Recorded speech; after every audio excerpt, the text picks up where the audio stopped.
کلام مقدس پرانے عہد نامہ میں سے حزقیل نبی کی کتاب، اس کا 28واں باب، سور کے بادشاہ کے خلاف نبوت۔ پھر خداوند کا کلام مجھ پر نازل ہوا کہ اے آدم زاد، والی سور سے کہہ، خداوند خدا یوں فرماتا ہے، اس لیے کہ تیرے دل میں گھمنڈ سمایا اور تو نے کہا میں خدا ہوں اور وسط بحر میں الہی تخت پر بیٹھا ہوں، اور تو نے اپنا دل الہ کا سا بنایا ہے، اگرچہ تو الہ نہیں بلکہ انسان ہے۔ دیکھ، تو دانیل سے زیادہ دانش مند ہے، ایسا کوئی بھید نہیں جو تجھ سے چھپا ہو۔ تو نے اپنی حکمت اور خرد سے مال حاصل کیا اور سونے چاندی سے اپنے خزانے بھر لیے۔ تو نے اپنی بڑی حکمت سے، اپنی سوداگری سے اپنی دولت بہت بڑھائی، اور تیرا دل تیری دولت کے باعث پھول گیا ہے۔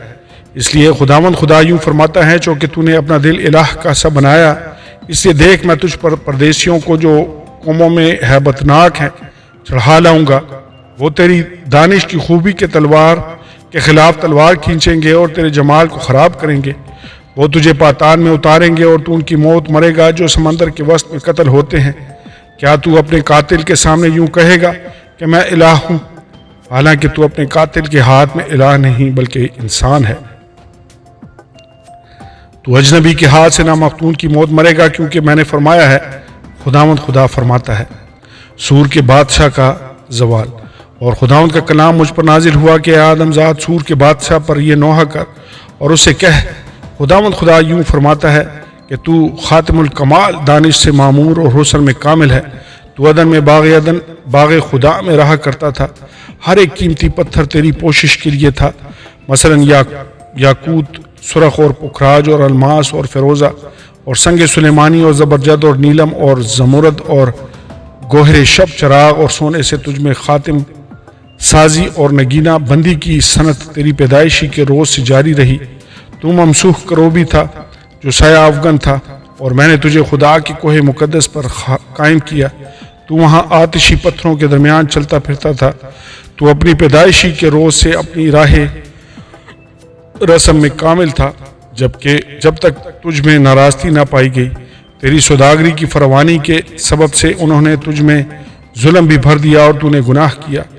اس لیے میں نے تجھ کو خدا کے پہاڑ پر سے گندگی کی طرح پھینک دیا اور تجھ سایہ افغن کروبی کو آتشی پتھروں کے درمیان سے فنا کر دیا۔ تیرا دل تیرے حسن پر گھمنڈ کرتا تھا، تو نے اپنے جمال کے سبب سے اپنی حکمت کھو دی۔ میں نے تجھے زمین پر پٹک دیا اور بادشاہوں کے سامنے رکھ دیا ہے تاکہ وہ تجھے دیکھ لیں۔ تو نے اپنی بدکرداری کی کثرت اور اپنی سوداگری کی ناراستی سے اپنے مقدسوں کو ناپاک کیا ہے۔ اس لیے میں تیرے اندر سے آگ نکالوں گا جو تجھے بھسم کرے گی، اور میں تیرے سب دیکھنے والوں کی آنکھوں کے سامنے تجھے زمین پر راکھ کر دوں گا۔ قوموں کے درمیان وہ سب جو تجھ کو جانتے ہیں تجھے دیکھ کر حیران ہوں گے، تو جائے عبرت ہوگا اور باقی نہ رہے گا۔ صدا کے خلاف نبوت۔ پھر خداوند کا کلام مجھ پر نازل ہوا کہ اے آدم زاد، صدا کا رخ کر کے اس کے خلاف نبوت کر اور کہہ، خداوند خدا یوں فرماتا ہے کہ دیکھ، میں تیرا مخالف ہوں، اے صدا، اور تیرے اندر میری تمجید ہوگی، اور جب میں اس کو سزا دوں گا تو لوگ معلوم کر لیں گے کہ میں خداوند ہوں، اور اس میں میری بڑی تقدیس ہوگی۔ میں اس میں وبا بھیجوں گا اور اس کی گلیوں پر خون ریزی کروں گا، اور مقتول اس کے درمیان اس تلوار سے جو چاروں طرف سے اس پر چلے گی گریں گے۔ وہ معلوم کریں گے کہ میں خداوند ہوں۔ اسرائیل مبارک ہوگا۔ تب بنی اسرائیل کے لیے ان چاروں طرف کے سب لوگوں میں سے جو ان کو حقیر جانتے تھے کوئی چبھنے والا کانٹا یا دکھانے والا خار نہ رہے گا، اور وہ جانیں گے کہ خداوند خدا میں ہوں۔ خداوند خدا یوں فرماتا ہے کہ جب میں بنی اسرائیل کو قوموں میں سے جن میں وہ پراگندہ ہو گئے جمع کروں گا، تب میں قوموں کی آنکھوں کے سامنے ان سے اپنی تقدیس کراؤں گا، اور وہ اپنی سرزمین میں جو میں نے اپنے بندہ یعقوب کو دی تھی بسیں گے، اور وہ اس میں امن سے سکونت کریں گے، بلکہ مکان بنائیں گے اور انگورستان لگائیں گے اور امن سے سکونت کریں گے۔ جب میں ان سب کو جو چاروں طرف سے ان کی حقارت کرتے تھے سزا دوں گا، تو وہ جانیں گے کہ میں خداوند ان کا خدا ہوں۔ آمین اور آمین۔